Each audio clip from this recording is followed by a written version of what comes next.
Hello students, welcome to NWD. आज हम 7 अगस्त से बनने वाले करंट अफेयर के सारे इंपॉर्टेंट टॉपिक्स देखेंगे। तो चलिए हम देखते हैं अपने पहले टॉपिक को। हमारा पहला टॉपिक है अन्वेषा एंड उत्कर्ष फेस्टिवल्स।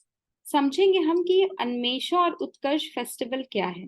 तो अभी रिसेंटली क्या हुआ है कि जो हमारी प्रेसिडेंट ऑफ इंडिया है द्रौपदी मुर्मू जी, उन्होंने भोपाल मध्य प्रदेश में दो फेस्टिवल को या दो सेरेमनीज को कमेंस किया है।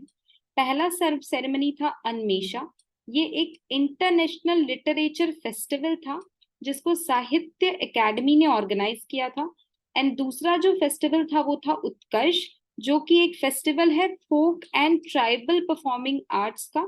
और इसको जिसने ऑर्गेनाइज किया था उसका नाम था संगीत नाटक एकेडमी। तो आपके current affair exam point of view से बहुत इंपॉर्टेंट है दो क्वेश्चंस। पहला तो अन्वेषा एंड उत्कर्ष फेस्टिवल कहाँ टेक प्लेस हुआ, और दूसरा इंपॉर्टेंट है कि किसके थ्रू ये ऑर्गेनाइज हुआ था। तो दो डिफरेंट एकेडमी, साहित्य एंड साहित्य नाटक एकेडमी के थ्रू। क्या पर्पस था? पर्पस था कि सेलिब्रेट किया जा सके इंडिया की जो इंक्लूसिविटी है और जो कल्चरल डाइवर्सिटी है उसको। अन्वेषा के बारे में समझेंगे तो ये एशिया का लार्जेस्ट लिटरेचर मतलब राइटिंग रिलेटेड फेस्टिवल है।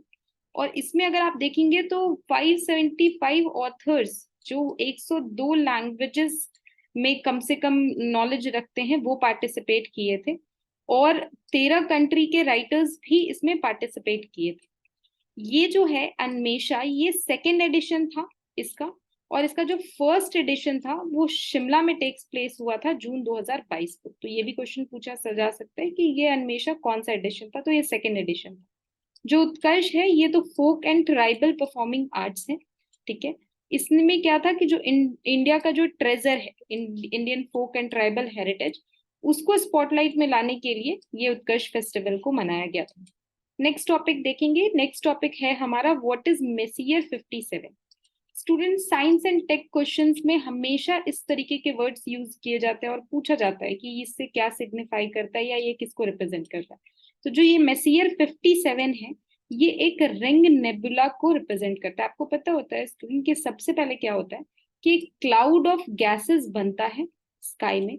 और जब इसी जो क्लाउड ऑफ गैस है, ये जो नेबुला जिसको बोलते हैं क्लाउड ऑफ गैसेस को, इसमें जब हीट एंड लाइट प्रोड्यूस होने लगता है तो वो जाके स्टार बन जाता है। ठीक है, तो अभी एक रिंग नेबुला जिसको मेसियर 57 नाम दिया गया है, उसको देखा गया है जेम्स वेब स्पेस टेलीस्कोप से। ये जो जेम्स वेब स्पेस टेलीस्कोप है, इसको NASA, European space agency and Canadian space agency ने मिलकर लॉन्च किया था दिसंबर 2021 में।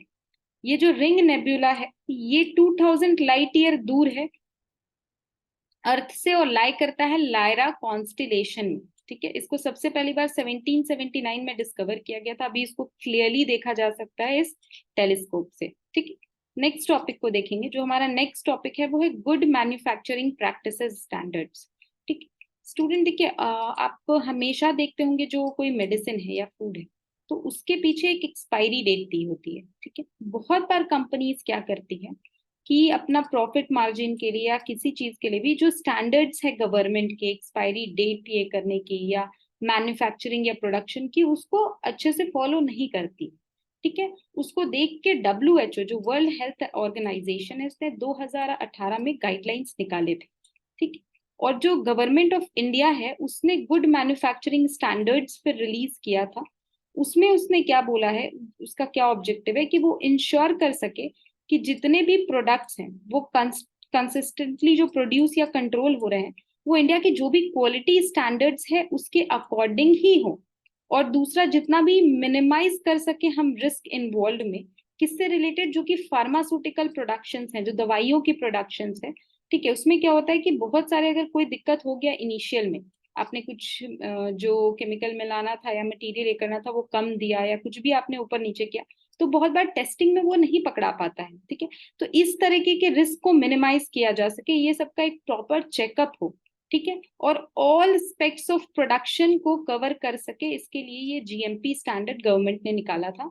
जैसे कि स्टार्टिंग मटेरियल क्या दिया जा रहा है, कैसा प्रेमाइसेस है, या क्या इक्विपमेंट, क्या ट्रेनिंग और पर्सनल हाइजीन जो स्टाफ है वो फॉलो कर रहे हैं, इन सबको देखा जा सके और उसका एक प्रॉपर स्टैंडर्ड्स बनाया जा सके। तो यही है GMP। ठीक है। अब इस जीएमपी में न्यू रेगुलेशन लाया गया। न्यू रेगुलेशन ये कहता है कि अगर कोई भी ऐसी कंपनी है जिसका टर्नओवर ₹250 करोड़ से ज्यादा है, तो उसके लिए क्या है कि जो जो भी नया रिवाइज्ड जीएमपी स्टैंडर्ड्स है वो 6 मंथ के अंदर वो फॉलो कर ले। या जो medium and small scale enterprises है जिनका 2050 करोड़ से लेस टर्नओवर है, वो उसको 1 साल के अंदर इम्प्लीमेंट कर ले। ये न्यू रेगुलेशन लाया गया है। तो अभी रिसेंटली न्यूज में इसलिए रहा क्योंकि गवर्नमेंट ने एक डेडलाइन सेट कर दिया। उसने कहा है कि ये कंपल्सरी अडॉप्शन होना चाहिए, ये जीएमपी, जो कि फार्मास्यूटिकल कंपनीज हैं उनके लिए। ठीक है। और ये जो सारा का सारा गाइडलाइंस है ये अपडेटेड हो जाएगा, जो WHO ने जो गाइडलाइन निकाला था 2018 में उसमें। ठीक है। नेक्स्ट टॉपिक देखेंगे। नेक्स्ट हमारा टॉपिक है व्हाट इज ट्रैकोमा। तो ट्रैकोमा क्या है? एक तरह का आई डिजीज है जो कि ट्रॉपिकल कंट्रीज, मतलब जो इक्वेटर के आसपास कंट्रीज होती है, सिर्फ उसमें होता है। ठीक है। तो अभी अगर ट्रैकोमा को हम समझें तो बेसिकली ये आई इन्फेक्शन है जो कि एक बैक्टीरिया है जिसका नाम क्या है? क्लैमाइडिया ट्रैकोमैटिस, इसके वजह से होता है। ये टोटल एक हेल्थ प्रॉब्लम है 42 कंट्रीज में। और इसमें ये एक रिस्पॉन्सिबल या एक रीजन है ब्लाइंडनेस या विजुअल इम्पेयरमेंट का ऑलमोस्ट 1.9 मिलियन पीपल में। और इसमें जो ब्लाइंडनेस होती है वो इरिवर्सिबल होती है, मतलब ये वापस ठीक नहीं हो सकती है। ये कैसे स्प्रेड होती है? तो कांटेक्ट के थ्रू, मतलब हैंड्स, क्लोथ्स, ब्लीडिंग या हार्ट सर्विसेज टच करने से, या फ्लाइज के थ्रू। ठीक है। कांटेक्ट में आने से आई नोज में ये इन्फेक्शन फैलता है। ठीक है। और ये परमानेंट डैमेज कर देता है आपके आगे के जो आई का पोर्शन है, व्हाइट आई कॉर्निया पोर्शन को, उसको ये परमानेंट डैमेज कर देता है।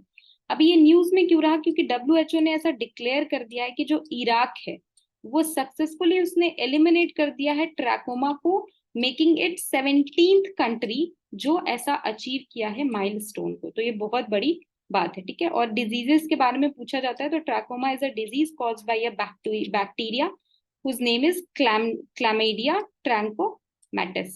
नेक्स्ट टॉपिक देखेंगे। नेक्स्ट टॉपिक हमारा है सहाकार 22। स्टूडेंट, जो सहाकार वर्ड है ना, ये हमेशा यूज होता है सहाकार वर्ड कोऑपरेटिव्स के लिए। ठीक। तो आप जहां पे भी देखेंगे कि आ रहा है सहाकार वर्ड, तो कोऑपरेटिव्स के लिए। ठीक है। तो अभी गवर्नमेंट ने क्या किया था, 2017-18 का जो फिस्कल ईयर था उसमें गवर्नमेंट ने क्या किया था कि इस स्कीम को, जो एनसीडीसी है, नेशनल कोऑपरेटिव डेवलपमेंट कॉर्पोरेशन ने इसे लाए थे सहाकार 22 में। तो 17-18 में इन्होंने एक अपना स्कीम बनाया था या टारगेट बनाया था कि जो भी हमारे फार्मर्स हैं उसका जो इनकम है उसको वो डबल कर देंगे 2022 तक कोऑपरेटिव्स के हेल्प से। ठीक है। इस इनिशिएटिव के अंदर उन्होंने जो चीजों को रखा था उसमें पहला जो एम था वो था फोकस 2022। मतलब जो फोकस 2022 है उसमें इन्होंने ये फोकस किया था कि जो 222 डिस्ट्रिक्ट हैं उसको वो एसिस्टेंस प्रोवाइड करेंगे उसके फार्मर्स को कोऑपरेटिव्स के हेल्प से। ठीक है। नीति आयोग ने 117 एस्पिरेशनल डिस्ट्रिक्ट्स को आइडेंटिफाई किया था इसको इंक्लूड करते हुए। उसके बाद एक पैक्स हब बनाएंगे, एक हब ऐसा सेंटर बनाएंगे। ठीक है। जहां पे जो फार्मर्स है उनको ट्रेनिंग दी जाएगी, जैसे जिसका नाम दिया जाएगा अपना किसान रिसोर्स सेंटर। ठीक है। और जो ईस्ट और जो नॉर्थ ईस्ट के एरियाज है वहां पे स्पेशली फोकस किया जाएगा फार्मिंग की इंप्रूवमेंट के लिए कोऑपरेटिव्स के हेल्प से। मोर ओवर सबसे बड़ी प्रॉब्लम जो फार्मर्स की वो है वो ये होती है कि उन्हें जो है वो प्रॉपर दाम नहीं मिलता उनके फसल का, मतलब वो जितना लगा रहे हैं उस हिसाब से उनकी प्रॉफिट नहीं होती है। उसको देख के एक मार्केट भी ओपन किया जाएगा, सेंटर ऑफ एक्सीलेंस मार्केट, जो कि कोऑपरेटिव्स के ही हेल्प से किया जाएगा ताकि जो किसान है उनको उनका उचित प्राइस मिल सके उनके फसल का। और last but not the least is Sahakar Pragya. मतलब ये जो कॉपरेटिव्स है जो इतने काम करेंगे उनको खुद की भी ट्रेनिंग की जरूरत होगी उन कॉपरेटिव्स की। तो उन कॉपरेटिव की ट्रेनिंग के लिए एक कैपेसिटी डेवलपमेंट की जाएगी उनकी through Laxman Rao Inamdar national academy for cooperative research development. ये एक तरह की एकेडमी है, वहां पे कॉपरेटिव्स को भी ट्रेनिंग दी जाएगी। ठीक है। तो ये पूरा का पूरा स्कीम था। अभी गवर्नमेंट वापस से इस पे फोकस करने की कोशिश कर रही है for the cooperatives development and for the farmers benefit. अब इसमें की फैक्ट अगर हम देखें इसकी, जो इसकी नोडल है जिसके अंदर ये आता है एनसीडीसी। तो एनसीडीसी जो है वो स्टैब्लिश हुआ था act of parliament 1963 as a statutory corporation. और इसकी जो अगर नोडल मिनिस्ट्री देखी जाए तो ये मिनिस्ट्री ऑफ कॉपरेशन। ठीक है। आई होप स्टूडेंट आज का लेक्चर आपको अच्छा लगा होगा। मैंने क्विक में 5 टॉप करंट अफेयर बताने की आपको कोशिश की। अगर ये लेक्चर पसंद आया तो आप चैनल को सब्सक्राइब करें, वीडियो को लाइक एंड शेयर करें। Thank you.